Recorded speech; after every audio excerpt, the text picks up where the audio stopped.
In this Diablo 4 video, I will showcase my Ice Shard build, which focuses on making enemies vulnerable while keeping a barrier active almost non-stop in order to deal massive damage.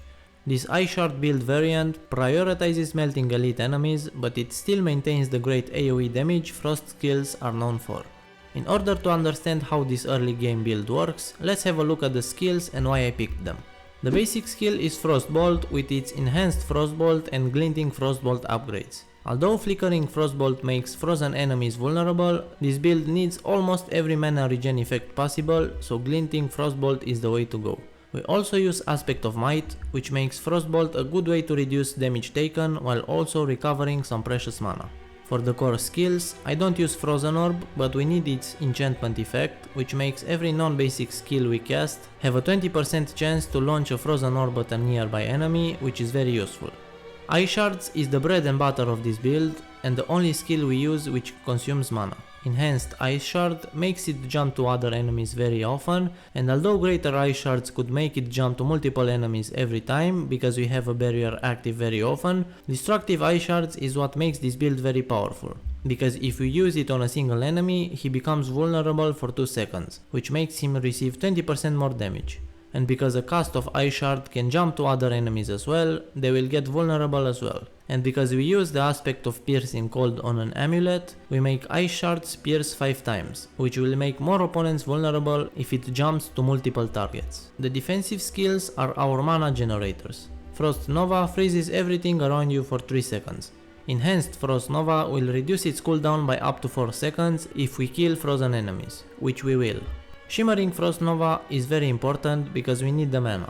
With the extra mana, we can keep spamming Ice Shard, which will make the enemies we attack vulnerable as a result. Ice Armor is a good mana regenerating skill with its enhanced Ice Armor upgrade, but it's also very important for dealing a lot of damage with this build, because the 6-second big barrier it provides is easily maintained by the mystical Ice Armor upgrade, because we deal a lot of damage to vulnerable opponents. I only use Ice Blades because I had a free slot and it costs no mana, but with its upgrades, Enhanced Ice Blades and Summoned Ice Blades, it can help you slightly reduce the cooldown of the other spells, while also creating a 2-second barrier which results in more damage overall.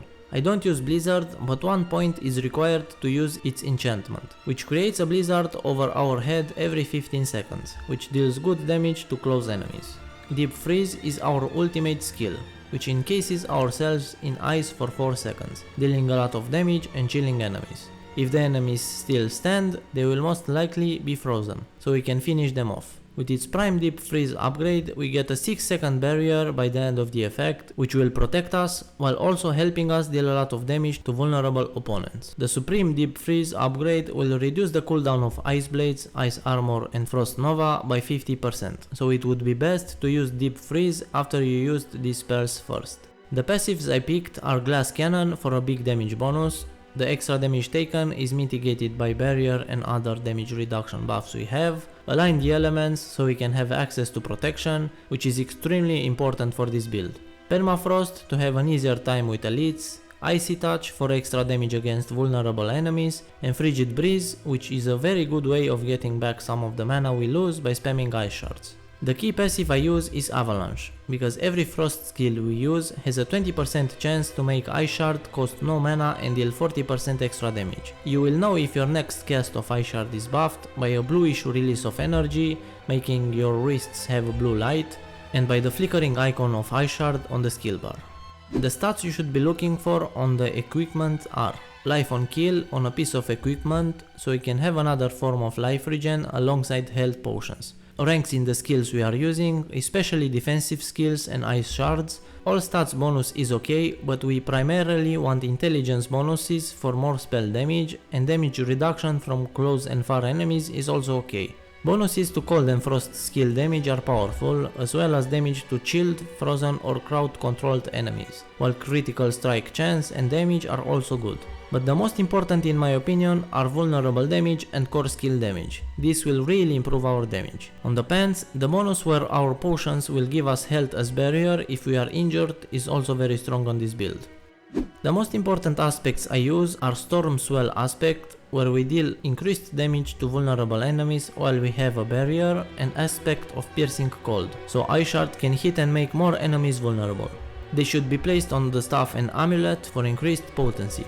The other aspects I use are Aspect of Might, so we take reduced damage by using a basic skill, Snow Veiled Aspect, which makes us invulnerable after using Ice Armor, Aspect of Control for more damage against frozen enemies, Aspect of the Protector for a big 10-second barrier when we damage an elite enemy, Eluding Aspect because for me there's nothing more frustrating than dying while stunned or frozen, so this can save our lives. Prodigy's Aspect so we can recover some precious mana every time we use skills, and Aspect of Inner Calm for more damage while standing still. The gems we socket can make a difference by making us deal more damage or take less damage, and for this build, I believe Emerald is the best for weapons for critical strike damage to vulnerable enemies. On armor, Diamond, Ruby and Topaz are great picks, and I ended up using Topaz. On trinkets, I try to balance damage received from all elements, so I can have at least 25% from each. The idea with this build is try to keep a barrier up at all times so we can deal more damage. So I try to keep an eye on my health to see if a barrier is still active.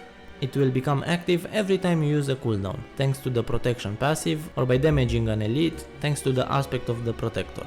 When I see a group of enemies which doesn't have an elite enemy, I just try to finish them off as fast as possible with Ice Shard.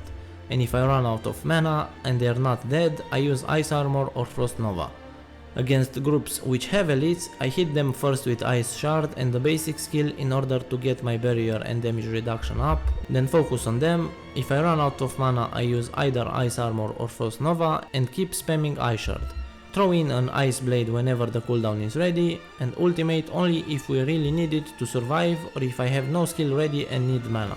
This is pretty much it. Very easy to use and very strong at early level. I even managed to kill the Butcher with this build at level 27, but I forgot to start the recording to prove it. Anyway, I will be posting a mid-game version of this build, which is extremely strong and has better mana regen and is ready for World Tier 3, so make sure you subscribe if you want to see it, and the many other builds I plan to make. Thanks for watching, bye!